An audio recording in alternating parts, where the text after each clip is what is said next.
He's gonna have to fight! Bang! Pressure's coming! Dumped! Hogtied! When you've given everything, what will the record books say about you, Matthew? Hello, everybody. Happy Thanksgiving, and welcome back for Season 2, Episode 37 of White Noise Sports with Tanner White. Last week, we kicked off with the Detroit Pistons franchise turnaround and cinematic win streak, which they've now run to at least 13 as of Wednesday.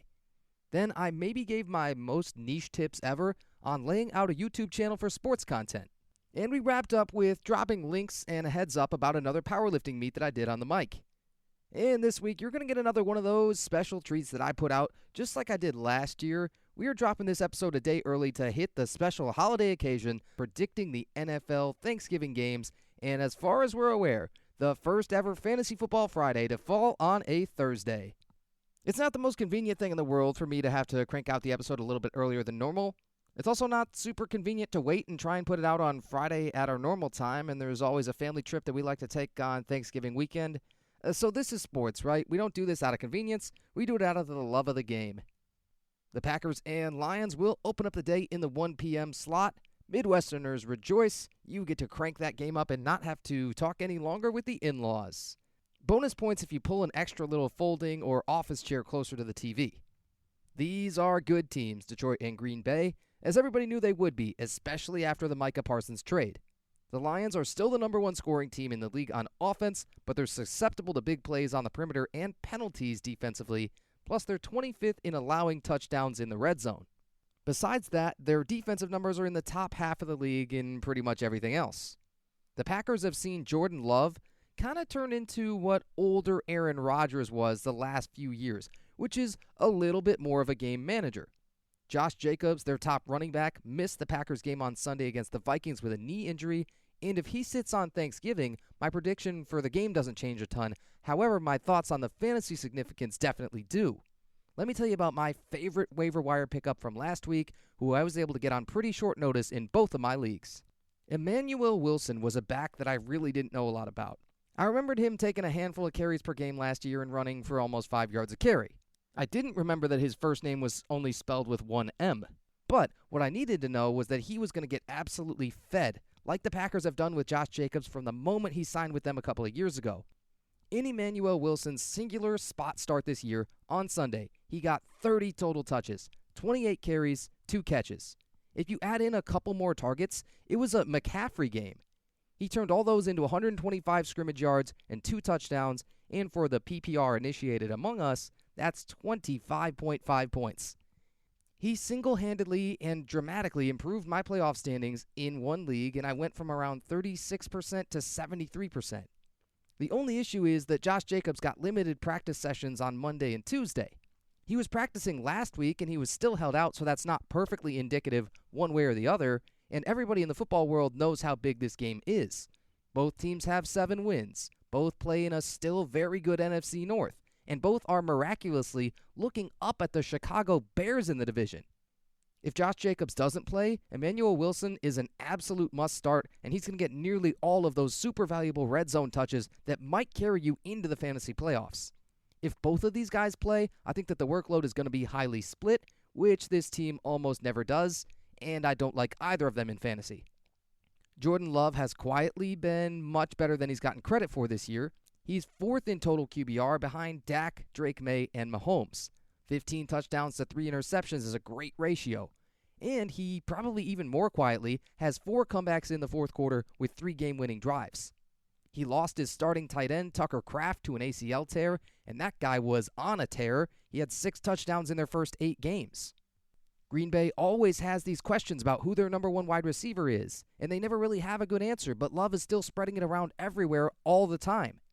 The Lions are not a defense that suffocates. They're opportunistic, but they've had a rough go of things for a few weeks while missing some starting corners and safeties pretty much every single time out there.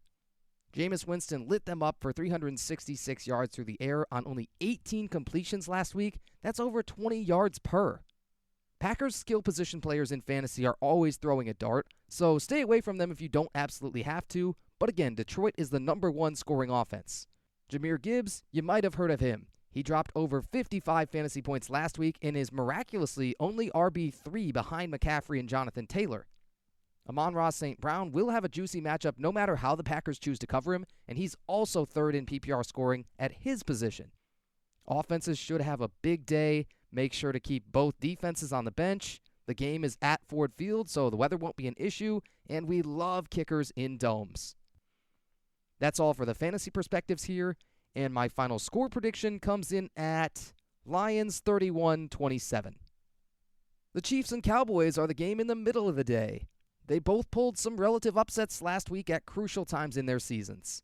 Dallas beat Philly and tied the largest comeback in franchise history, coming back down 21-0 to win by a field goal. The Chiefs met the team that I and many experts still think is the best in the NFL, the Colts, and they played a duel of a game all the way to overtime to win by almost the same score, 23-20. It's another one of those whoever has the ball last is going to win kind of games. Kansas City's now third in their division behind the Chargers and Broncos. Dallas is a very awkward 5-5-1. But if they find a way to beat KC, they can start thinking about a rather undeserved playoff spot. What I bet we're going to see is what we always do with Mahomes when the weather turns and the stakes get higher, and that's really elevated play. He's been running more this year. In fact, he has more rushing yards than, some of the best running quarterbacks we've seen, like Lamar Jackson and Jalen Hurts. He'll take matters into his own hands and scramble at a higher rate. He won't force as many passes into tight coverage, but he will make some more magical, off-platform, 360 no-scope kind of throws that'll make you wonder how he even saw the target. It's time to upgrade all Chiefs skill players, including Travis Kelce, Xavier Worthy, and Rashee Rice. I hear Isaiah Pacheco, their starting running back, is set to play after missing 3 weeks with a knee injury, and it's so annoying that I kept Kareem Hunt rostered the whole time, but I didn't play him last week. Of course, he was one touch off of a career high with 30 carries and 3 catches, 130 total yards, and a touchdown. Nonetheless, the dynamic between him and Pacheco, it means that I dislike both of them in fantasy. If you melded all of their numbers into one, they'd be great. The Cowboys' offense continues to perform heroically when faced with the daunting task of bailing out their defense. Dak could still win MVP if he has a strong finish, and probably if Matthew Stafford starts slowing down. George Pickens, man, he is both second in the league in receiving yards and second among receivers in PPR scoring. Javonte Williams, of all people, is RB8, rushing for 5 yards a carry. I really thought that guy's career was over when his rookie deal was up with the Broncos. Now he needs 8 rushing yards to set a career high with 6 whole games to play. Jake Ferguson is tight end 2, only behind the Cardinals' Trey McBride. Look, it's fantasy football, right? Nothing makes sense. It doesn't have to. But Ferguson has 65 catches on 77 targets, one of the best catch rates you'll ever see, and he's turned those into 7 touchdowns. And CeeDee Lamb, who is supposed to be this team's best player, has kind of forgotten how to catch the football. He's tied for second in the league in drops with 7, and there are definitely other balls not counted as drops that he has always come down with before in his career, and he just hasn't made those plays this year. I am not okay with my number 9 overall pick in fantasy only having 44 catches and 2 touchdowns after 12 weeks of the season, even if he has dealt with injuries, but that's just a testament to how good Pickens has been that CeeDee's numbers aren't all that good and the Cowboys' offense is cooking. The Chiefs' defense is solid at every level, but they will probably see a super pass-happy Dallas when the Cowboys are inevitably trailing. The fantasy numbers should be good all around, except for the running backs. Final score prediction, lots of yards, points a little bit harder to come by, so let's go KC 23-16. And the final game of the evening when you need to sit back on the couch and have a football game on, and that's about all you're physically capable of doing because you're too full, it's another divisional game. I kind of wish they were all divisional games, but I don't get a vote. The Ravens and Bengals. The return of Joe Burrow, if it happens Thursday, like Joe himself said at practice on Monday, will not save the Bengals from their defense. They're 3-8, and it's not even likely that 9-8 would be enough to get them into the playoffs if they did win out. It's really tough to find a stat category in which they're not last or next to last defensively. And Joe Flacco looked, 41 years old at times, en route to a 2-8 record as a starter. Their entire offensive line, their entire defense, those are still the butt of far too many jokes. They put all their cap space and thought into their offensive weapons, and they're left without much else. Even then, I think that they're going to get a huge comeback game from Joe Burrow and probably win this one. I'm talking 375 plus yards with 3 or more touchdowns and no turnovers. You heard me. Jamar Chase is super frustrated. T. Higgins is super frustrated. Joe gets that look about him in the huddle sometimes, and on the sidelines, where he could stare a hole right through the camera, and I bet we see that on Thursday night. This guy's been out of the lineup since week 2 with turf toe, arguably the most notable injury in the whole league. They've been one of the worst teams in the league since he went down, and I think all that frustration is going to really come to a head and be let out on some poor, unsuspecting Ravens DBs. Lamar Jackson has kind of been cold of late, to put it lightly, with 1 touchdown, 2 interceptions, and 0 games throwing for over 200 yards in his last 3. I think it's time to temper expectations on Ravens, even when they're playing the Bengals of all defenses. Lamar, super ironically here, has a toe injury that landed him on the injury report this week after already struggling with knee and ankle injuries and missing 3 games this year. For the rest of the backfield, Derrick Henry is still Derrick Henry carrying the ball, but Lamar is just not running much at all. 46 carries all year for 237 yards easily puts him on pace for career lows. And their receivers besides Zay Flowers never really scare anyone. This all adds up to a team this talented finding themselves 29th in passing offense, 21st in total offense, and 30th in red zone touchdown percentage. With Lamar Jackson and Derrick Henry carrying the ball down there, that's crazy. That all puts more pressure on their defense, and that has led to that side of the ball being a little bit below average for the Ravens, if improved from last year's atrocity. I really do like a 3-8 Bengals team with a healthy Burrow over a 6-5 Ravens team with a banged-up Lamar. The fantasy potential, if you've held on to Joe Burrow on IR, or you can still get him on waivers, is huge. And Chase and Higgins are almost guaranteed to get an uptick in fantasy value right as we head into the playoffs. I'd stay clear of most other players in this one for fantasy purposes, except I would argue that Derrick Henry is still a must-start every week. Final score prediction, Bengals barn burner, 34-20. What I want most every year on Thanksgiving is not huge fantasy wins or making the correct start-sit decisions or locking up the playoffs that evening.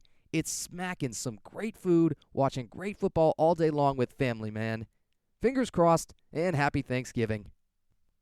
Quick MLB offseason note before the stove really gets hot. There's always a few manager jobs up for grabs. This year, the number was 9. Man, that's a big number as I say it out loud. 4 were fired in season, 3 stepped down/retired, and 2 were fired out of season. But let's glance at the bizarrest of hirings. There's 3 that I really want to talk about here. The Nationals have to take the cake for the most out of left field. Blake Butera is 33 years old, and that ought to jump out on its own as he's the youngest manager in the MLB since 1972. He capped off his meteoric rise with what I'm sure is a sick pay raise as he is now going to manage the Washington Nationals. He was the Rays Senior Player Development Director last year. That job came after middling in low A as a player for a short while and then managing for 4 whole seasons in the minors starting at just 25 years old, jumping through the Rays system ranks pretty quickly. And then, of course, he must have nailed the interview process with the Nats.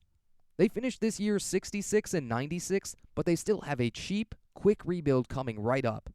James Wood and C.J. Abrams are 22-24, and they're going to be great hitters for a long time. Their pitching was foul this year, combining for a 5.35 ERA, but with 1 or 2 free agent moves and some player development, which Butera should crush from young pitchers like Mackenzie Gore, they are almost certainly going to get it turned around quite quickly. What I've identified as the second strangest hire was the Giants' Tony Vitello. He's a winner, a veteran coach of 23 years, and he's never managed in pro baseball before. He did win the College World Series last year with Tennessee. The Vols came up short this year in the Super Regional, then lost their head man to the San Francisco Giants, as he became the first man ever to go straight from college to an MLB manager job without any of that pro experience. The Giants are less dysfunctional than most other teams that made manager changes, so that's a big plus. They finished 500, and they're built almost entirely on veteran leadership. I mean, you look at the top 3 in their rotation. Come on here. Logan Webb, Robbie Ray, Justin Verlander. And Webb is the baby there, only 29 years old. Buster Posey is a Giants lifer, and he's already made great impressions as president of baseball ops. While it's nerve-wracking to have to make this kind of history, Vitello had a career .722 win percentage at Tennessee, and again, he won a College World Series. The last curious hire was the Padres taking on Craig Stammen. I watch a lot of baseball. I really like baseball, but shame on me, I had never heard of him, despite him having played 13 years, only retiring in 2022, and making 562 career appearances. He was above average, too. He had a 1.10 ERA plus for the Nats and Padres across those 13 years. I'm always a little bit more familiar with the American League, where my gritty Tigers play, but I still got to do better.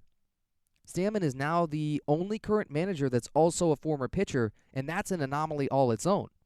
There are so many other position players that have been hired recently as managers. Kurt Suzuki with the Angels, Stephen Vogt with Cleveland, Skip Schumacher with Texas, Walt Weiss just got hired with the Braves a few weeks ago, you name it. No idea why pitchers aren't toward the top of the candidate pools. Maybe it's because they all just want to be analysts. I know there's a lot of those. Shout out John Smoltz. In fact, I think he does a fantastic job. But nonetheless, right from retirement in August 2023 to coaching in January 24 to hired as the manager of the best of all of these openings, the Padres, in November 2025. That is a whiplash of a career arc. You can hire whoever you want, and teams have really been taking advantage of that and making some fun changes so far this offseason. And now we're coming down to the last few minutes in what has recently been the powerlifting segment of every episode. I wasn't exactly meaning to make that a recurring topic, but here it is, as I want to recap the USAPL Michigan State Championships. I thought it might be the biggest opportunity that I've ever had before, and I still probably think it was. I've gained more Instagram followers from this than I ever have, I would say, from a single event. I got put up in a hotel for work for the first time. I shook more hands and I kissed more babies than I'm used to. I knew a sense of community existed in the sport. Of course, I've competed, and a bunch of my friends are competitors, and I've announced their meets and all of this and that, but I've never seen it on this kind of scale.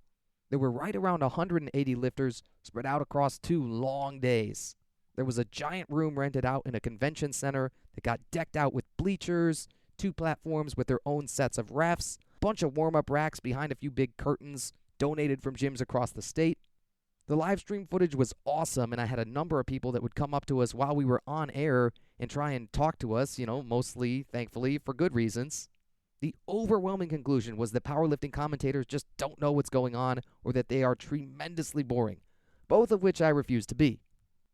Thanks again to my partners, Ian and Tyler. You know who you are. Guys, my voice would not have held up on my own, and I am not really the king of technique talk, so could not have done it without you. And I gotta shout out the awesome production crew. Barbell Productions does a ton of things beyond just live streaming, the most prominent ones, I would say, being hype videos and meet photography. They are such a machine. They were getting out all these lifters packages while the stream was going on, dividing and conquering, helping this sport just get the exposure that it needs so bad. They run cool intro-outro videos, they have a variety of camera feeds, industry-standard graphics identifying the lifter and their attempt numbers and forecasted placings and all of that.